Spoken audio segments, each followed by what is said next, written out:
working on good old shrimp and grits. Mine is with bacon and eggs, so you can serve this for breakfast, lunch, or dinner. Our grits, remember, it's a 4-to-1 ratio with grits. Make sure that you get white grits. They should be almost snow white, and they're made out of ground hominy, as opposed to polenta, which is made out of ground corn, yellow corn. Right now, we're throwing into our pan with the shrimp and the little bits of bacon, just to give us the drippings. We're going to put in a spicy, kind of a spicy version of the Trinity. Trinity is bell pepper, celery, and onion. So here I'm adding spicy pepper or chopped jalapenos. And I'm throwing that in with a little bit of ribs of celery. And we're going to take the whites from some scallions and throw those in at the beginning of the dish and throw the greens in at the end so they stay nice and green. So one bunch of scallions. And then just run your knife through the whites. And in our family, we always added garlic to the Trinity because we put garlic in everything. That's how we roll. So whites of our onions, a little bit of fresh thyme, salt and pepper, of course, a little over the shoulder for luck, a little bit of smoky cumin, nice ground cumin in there, or smoked sweet paprika, give you that earthy kind of flavor in the background. Man, that smells good. Yeah, and you got the little bit of bacon drippings in there and the pink shrimp. And then we're going to add in our garlic, a couple of fat cloves of that. This is coming together quite nicely. Chill yourself up some beer. You can't make shrimp and grits without a bottle of beer. Or 6. Now, in my family, we never use these little shaker top things. We like Frank's Red Hot or Tabasco, delicious. Hit it with some cayenne sauce. And then take it for a drive with half a bottle of beer.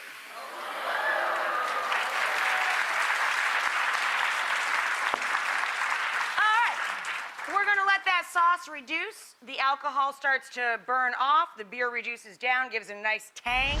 So for the bacon to go into our grits, you see I made a whole pan full. That's because I tend to snack on half as much bacon as I need for any recipe. So you chop up your baked bacon. Thanks, babe. So that's VJ, everybody. These aren't bits. They're more like chunks, crispy bacon chunks. You make double the bacon you need because, as I said, you're going to snack on it when it comes out. And then we're going to take it down to our creamy 20-minute perfect grits. Cooked in 3 parts stock and 1 part milk. God, they're gorgeous, silky, delicious. Eggs, my husband likes over easy. So when you're making eggs, especially if you want them over easy, an egg should be 2 colors. It should be white and orangish yellow in the middle. That's it. There should be no brown anywhere on an egg that you cook in this style. A little bit of butter, nonstick pan.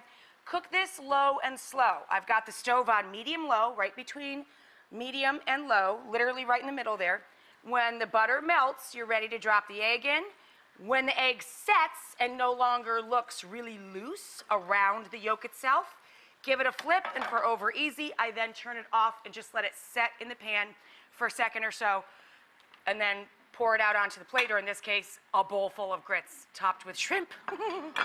Now, our beer and cayenne pepper sauce is lovely, and I just add a couple dabs of butter at the end to gloss the sauce and let the flavor linger on your tongue a bit. There I go drooling again. I know. It's a beautiful thing. Shrimp and grits is a beautiful thing. So now, here's how we roll. We take our creamy, perfect, look at those grits. Oh! That's just stupid good. Take your grits. And they're like a beautiful silky nest. And we're going to take a big old kitchen spoon so I get more of that juice. Let me find a giant spoon. Come on, big spoon. Hey, I need a big spoon! Thank you. We need to stock our drawers, I think. Okay, then we put our shrimp in there, all around the edges with that beer sauce. Ah, come on. And then right down in the middle, our over easy egg that's gonna melt into everybody's business. And then we saved our green tops from our scallions. A little green onion right down over top of that.